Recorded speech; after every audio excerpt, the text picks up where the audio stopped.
This is my garden, and this is me. I noticed this week as the weather got worse and I don't really use it. My parents do. Lots of hobbies. Something productive. I've got plants too, I guess. Me? Well, I've been trying to clear out my room for 7 years. I've got an expensive guitar I don't really use and, well, books. Lots of books.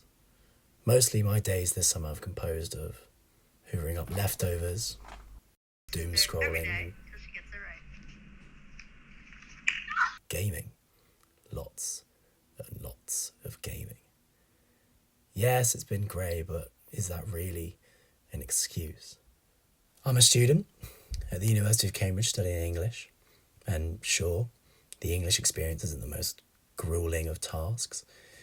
It's not piles of books stacked high onto a desk that you all have to get through in one day, or late night shifts when you're caught between a deadline. I mean, there were late night shifts, but they were really my own doing. Coming from a high productivity atmosphere to something a bit more mellow has definitely been a little bit weird. I found me caught in this limbo between the pressure of intellectualism, choose your dissertation topic, get ahead of your reading, you should be reading all the time, you should be finding your interests everywhere, and the kind of knowing myself that I need a rest and to come back to kind of real life, that's definitely been hard. And I also want to keep up with my hobbies while I'm on holiday. My instruments, my languages, but how can you even fit that in? And that kind of dissonance between the telling yourself you should do more and telling yourself you should do less, it does jar. It makes you feel weird and makes you kind of feel guilty for letting yourself have a rest.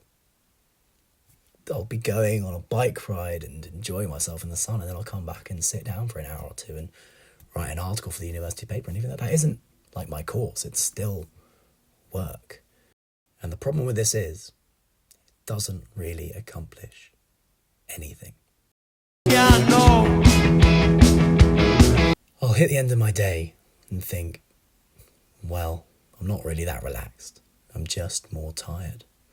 And that's the result of these half and half days I've taken to calling them, is you just kind of feel more drained at the end of them. It's a bit like watching a Family Guy clip with a Subway Surfers little video beneath.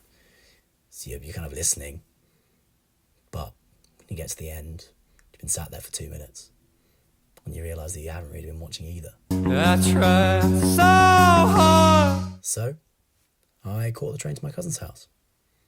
And it was actually all those days of playing Scrabble, doing the dishes, going on walks, berry picking, doing jigsaw puzzles of all things, that actually made me feel like I'd accomplished something. We would go to the beach, and I always love these seagulls that are flying and they're against the wind and they're not really getting anywhere, but they look like they're persevering. There's something in that. Staying still and just kind of noticing things. So I took a leaf out of their book and waddled into the sea and stood there. You might be thinking, mate, you're looking down at your feet through a camera and thinking about the shot you're going to get for the video you're making. And technically you're right. But I also found that being happy, being still, is just as important as moving around all the time and getting things done. Sometimes pointing the camera around forces an awareness of all the beautiful little things that I want other people to see. So standing there, I thought about letting myself slowly sink into the sand, paying attention to the feeling of all the different stones rolling over my feet with each wave, the static sounds of the strong wind, the overpoweringly fishy smell that meant I didn't go in for a proper swim. Being able to spend a day and think about it at the end, that you had nothing to do but did so many activities that brought you joy, is a phenomenal feeling. And I've taken to calling it the art of nothing. The stuff you do to make you relax is only nothing when you compare it to something like the amount of articles read or words written or tasks completed. Then, when you do have a day of complete frenetic busyness, you feel even better. I guess it's all about contrasts.